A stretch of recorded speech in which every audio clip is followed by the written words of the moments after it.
Assalamualaikum. Waalaikumsalam warahmatullahi wabarakatuh. Sebelumnya, selamat pagi anak-anak. Pagi Bu. Bagaimana kabarnya hari ini? Alhamdulillah baik. Baik, sebelum kita memulai pembelajaran, mari kita berdoa terlebih dahulu agar Allah Subhanahu wa taala memberi kemudahan dan keberkahan kepada kita semua. Berdoa dimulai. Berdoa selesai. Sebelumnya kita absen terlebih dahulu ya anak-anak. Ya Bu. Arsila Eka Ramadhani hadir. Hadir. Eka Indah Safitri hadir Bu. Melva Medora hadir. Alvinda hadir. Baik. Sebelum masuk ke materi, Ibu ingin bertanya kepada kalian. Menurut kalian, mengapa sebagai seorang muslim kita harus menjaga ucapan dan perbuatan kita? Ada yang bisa jawab? Saya Bu, itu karena salah satu perintah Allah yaitu berbuat baik dan menjaga akhlak. Baik, jawaban kalian sudah bagus. Semua perbuatan yang kita lakukan, baik maupun buruk, akan dimintai pertanggungjawaban oleh Allah Subhanahu wa taala pada hari akhir. Nah, pada kesempatan kali ini kita akan mempelajari materi tentang beriman kepada hari akhir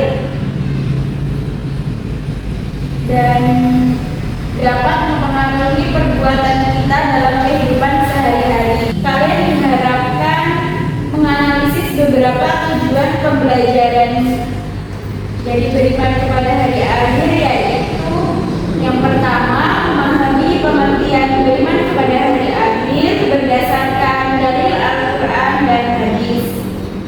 Yang kedua yaitu menjelaskan tanda-tanda hari akhir. Diharapkan kalian bisa menjelaskan tanda-tanda hari akhir dan memahaminya. Yang ketiga yaitu menjelaskan hikmah beriman kepada hari akhir. Yang keempat yaitu menganalisis hubungan iman kepada hari akhir dengan perilaku sehari-hari. Dapat mengaitkannya dengan perilaku kehidupan sehari-hari anak-anak. Yang kelima yaitu menunjukkan sikap jujur, disiplin, tanggung jawab, dan mawas diri sebagai wujud iman kepada hari akhir. Mawas diri yaitu sikap kesadaran dan kehati-hatian seseorang atas segala perbuatannya di dunia. Yang selanjutnya yaitu tanda-tanda kiamat. Kalian bisa melihat slide yang sudah ditampilkan. Berikan contoh tanda-tanda kiamat sughra dan kiamat kubra. Coba kalian sebutkan. Tanda-tanda kiamat sughra yaitu yang pertama, banyaknya kemaksiatan. Yang kedua, banyaknya peperangan. Yang ketiga, banyaknya bencana alam Bu.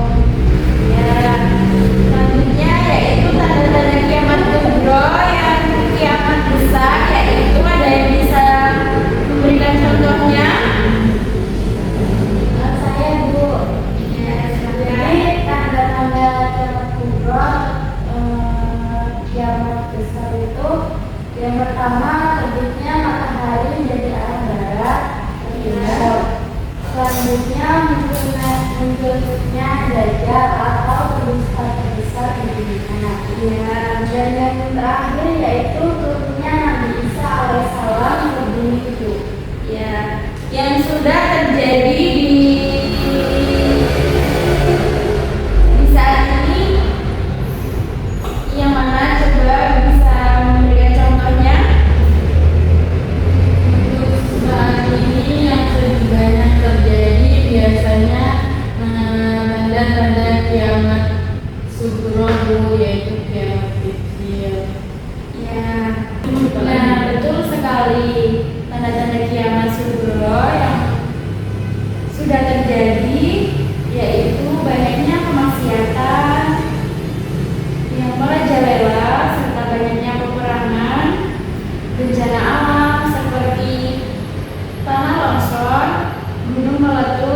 dan tsunami serta banjir. Sekarang Ibu akan menampilkan dua studi kasus. Bacalah dengan seksama. Ya, coba pahami. Coba siapa yang bisa membacakan studi kasus yang pertama? Ya, pertama, Rizky dan Ana adalah siswa kelas 9. Rizky sering mengunggah foto dan video di media sosial demi mendapatkan banyak pengikut. Ia terkadang menggunakan kata-kata yang tidak sopan dan mengejek temannya agar kontennya menjadi viral. Sementara itu, anak sering mengikuti tren berpakaian dan membuat konten tanpa mempertimbangkan apakah hal tersebut sesuai dengan ajaran Islam. Keduanya lebih memikirkan popularitas daripada menjaga perilaku yang baik. Apakah perilaku Rizky dan Ana sudah mencerminkan seorang yang beriman kepada hari akhir? Coba siapa yang bisa menjelaskan? Saya Bu. Ya. Kalau menurut saya perilaku Rizky dan Ana itu belum mencerminkan sikap seseorang yang beriman kepada hari akhir Bu. Ya, betul sekali. Sikap Rizky dan Ana belum mencerminkan seseorang yang beriman kepada hari akhir karena keduanya lebih mementingkan popularitas daripada menjaga perilaku yang baik. Selanjutnya yaitu Ibu akan membagikan kalian dalam beberapa kelompok dan Ibu akan membagikan LKPD yang sudah Ibu berikan.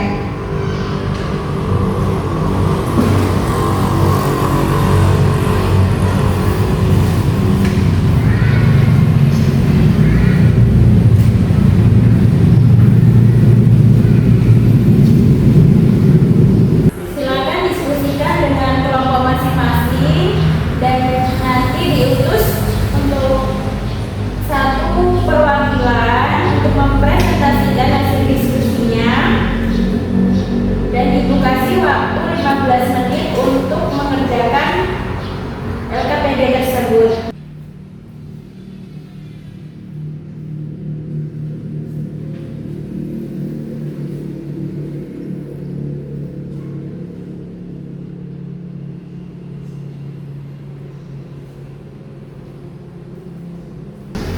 Baik, waktu diskusi telah selesai. Silakan perwakilan dari kelompoknya untuk mempresentasikan hasil diskusinya.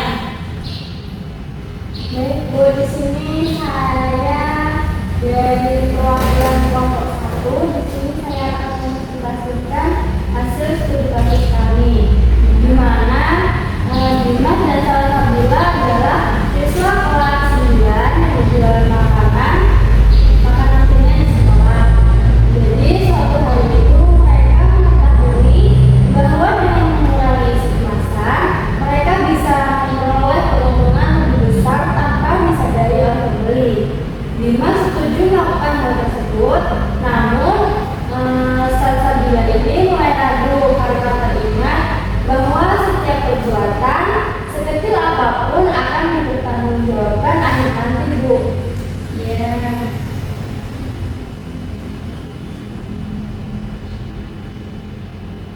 Lalu adapun faktor penyebabnya yaitu kurangnya kesadaran tentang iman kepada hari akhir sehingga Dimas belum memahami bahwa setiap perbuatan manusia baik kecil maupun besar akan dicatat dan dipertanggungjawabkan di hadapan Allah Subhanahu wa taala di akhir nanti. Ya. Untuk solusi mengatasinya bagaimana? Apakah ada yang bisa?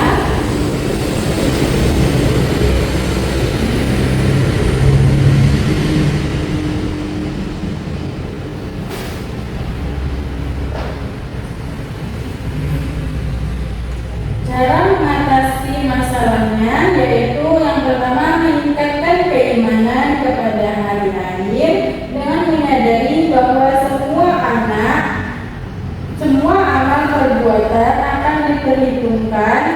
mendapatkan balasan dari Allah Subhanahu wa Ta'ala.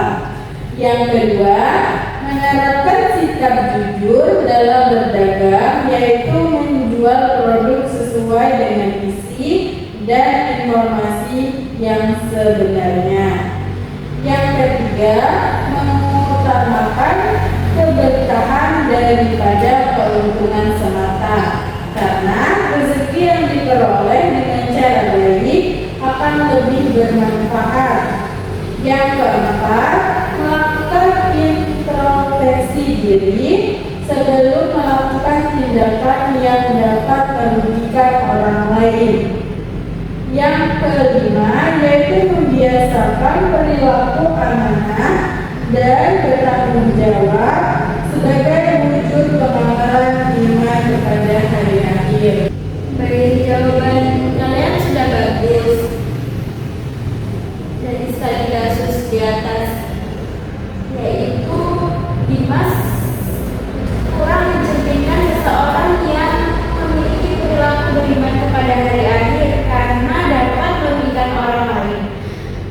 Karena orang yang beriman kepada hari akhir akan senantiasa menjaga ucapan, perilaku, kejujuran, dan tanggung jawabnya, karena setiap perbuatan dan perkataan akan dimintai pertanggungjawabannya di hadapan Allah Subhanahu wa Ta'ala. Jadi sekarang siapa yang bisa menyimpulkan dari pembelajaran yang sudah kita pelajari pada hari ini?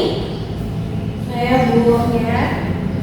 Jadi kesimpulannya, beriman kepada hari akhir berarti meyakini bahwa setiap perbuatan akan dipertanggungjawabkan di hadapan Allah.